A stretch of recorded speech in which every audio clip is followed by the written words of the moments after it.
Hello, I'm going to be presenting some work on the classical deterministic planning problem, or reachability analysis in bounded model checking. First, I'll go over some relevant background on SAT planning. This is a way of solving this problem with the use of a SAT solver. It considers a variation of the problem with a bound placed on the number of planning steps. With this bound, known as a horizon, in place, one can create a corresponding SAT instance. This is a SAT instance which has a solution if and only if the bounded planning problem at the given horizon has a solution. A direct encoding is usually used, in which a plan can be easily extracted from the satisfying assignment. To do this, we introduce a set of variables. P at t denotes that proposition P is true at time step t, and likewise A at t denotes action A is executed at time step t. We have one of these SAT variables for each proposition and action at each relevant time step. We then introduce clauses over these variables to enforce the problem constraints.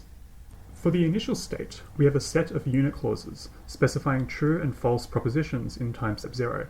Likewise, for the goal condition, we have unit clauses specifying all the propositions which must be true at the horizon.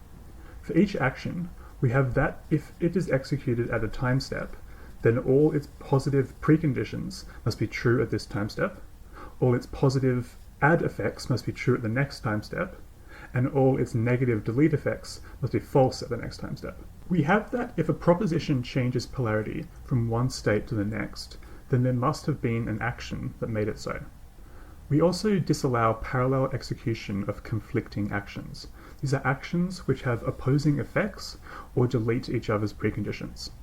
This is known as for-all step semantics, as multiple actions can be scheduled in parallel in the same time step if all orderings of them produces a valid plan. There's an alternative, exist step semantics, which often allows actions to be scheduled in the same time step if there exists an ordering which produces a valid plan. Not all orderings must produce valid plans, which is a looser constraint. We also include invariants found in pre-processing, which are extra clauses useful for efficiency. So far, we have only considered the bounded planning problem, but so far we have no way of knowing if the chosen bound is big enough. For instance, there may be a valid plan which takes 6 steps, but if we only use the horizon 5, we would never know. What we would like is a horizon, such that the bounded planning problem at this horizon has a solution if and only if the original problem also has a solution. This horizon is known as a completeness threshold. A trivial completeness threshold can be found as 2 to the power of the number of propositions minus 1. This gives ourselves enough time to go through every possible state, and if after that we still can't find a state satisfying the goal condition, then we never will. There are methods of finding smaller completeness thresholds. Here we introduce property-directed reachability, or IC3. This is a sound and complete planning procedure. It maintains reachability information about the system and iteratively tightens this over time. More specifically, it keeps an over-approximation of all the states which can reach the goal in one step. It starts with the loosest possible over-approximation, assuming every state can reach the goal in one step. In a method I'll describe in a moment, it samples states from this step and tries to progress them to the goal. If it can't, then this state is used as a no-good to tighten this reachability information. So if we take a state and try find its successor goal state, if we can't, we exclude this from the reachability information. We also keep this reachability information not just one step away from the goal, but for every step away from the goal. These initially allow all states and are iteratively tightened. This information is known as the layer information. So Ln is an over-approximation of all the states that could reach the goal in n steps. More specifically, Ln describes a formula such that its solution set is an over-approximation of all states that can reach the goal in n steps. A key part of PDR is what is known as reason minimization, or reason computing.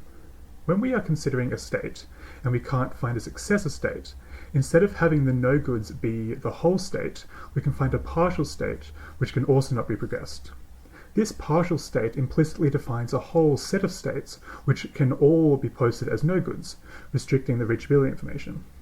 This is a way of generalizing the no-goods. As an example, this is an abstract graphical representation of PDR on some planning problem. We have 8 possible states shown vertically. We have the initial state, denoted I here, and the goal state, denoted G. We also have the layer information, these columns here, each containing the 8 states. 4 are shown here, but we have as many as we need. The states are painted green here if the reachability information for that layer permits that state, and red otherwise. Initially, all layers except layer 0 contain all states, corresponding to the loosest possible overapproximation.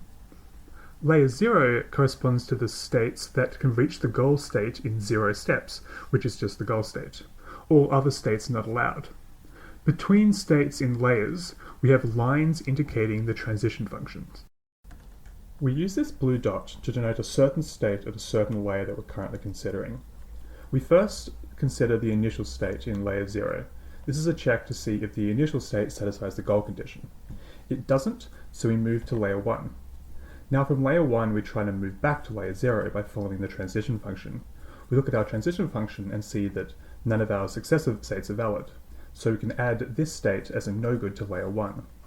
However, we can go one step further. We can do this reason minimization process and find a set of states that also can't be transitioned, and add them all as no-goods. Now we're in an invalid state, so we move back to layer 2 and do this process again. We try and find a successor state. We can, so we move there in layer 1. From here we try to find another successor state. We can't, so we can add this state as a no-good. We go one step further and find a set of states to also add as no-goods. Then we are in an invalid state, so we backtrack. We try to find a successor state. We can't. Reason minimization, find a set of states, add all of these as no-goods. Then we move to layer 3. We can find a transition that takes us to layer 2, layer 1, then layer 0. This is a sequence of states that gets us from the initial state to the goal. With some auxiliary accounting, we can find the sequence of transitions that we took, and this is our valid plan. Each of these transitions is a one-step planning problem, and as such can be solved if SAT for horizon of 1. This is the SAT formula for the main transition function. Here the blue clauses represent the starting state. It is a set of unit clauses specifying the state we are currently considering that we're trying to find a successor for. Here T in red is all the transition clauses. The action implies precondition and effects, frame axioms, action, and proposition mutex. And the yellow is the layer information. Analogous to the goal condition, it is a CNF representing a set of states. What we have done is modify this to, instead of having effectively a one-step planning problem, have as many steps as we like. We do this in 2 ways, by having multiple steps, then layer information, which are called macro layers, or by having multiple layers interleaved with the transitions, constraining each intermediate state, which we call interleaved layers. We do this with the hope that by exposing more of the problem to the SAT solver at a time, we can increase efficiency. Note that when f equals 1, both these variations are equivalent to original PDR, and we call this solver the baseline. We ran our proposed variations over a set of IPC benchmarks. We report the average time ratio between our variation and the baseline, here for macro layers. So here in the Bloxworld domain, our modifications were consistently slower than the baseline, and in logistics it was consistently faster. The line at each data point shows 1 standard deviation. And we have the same here for interleaved layers. We also compare PDR with traditional SAT planning. We found completeness thresholds from the state-of-the-art generator plan bound, and used them with the state-of-the-art SAT plan in Madagascar. We compare this complete procedure to PDR, using PDR plan as the PDR implementation. We also ran Madagascar with a series of other horizons. We ran this over a series of unsat benchmarks. Here we show the number of instances solved in the time limit by the different solvers. We attempted to find the completeness threshold for all instances. Whenever a bound less than 10,000 was found, we ran Madagascar at this bound with a 220-hour timeout. The only problems which could be solved in this time frame were the ones which could be solved by unit propagation alone. The SAT solver was making no decisions.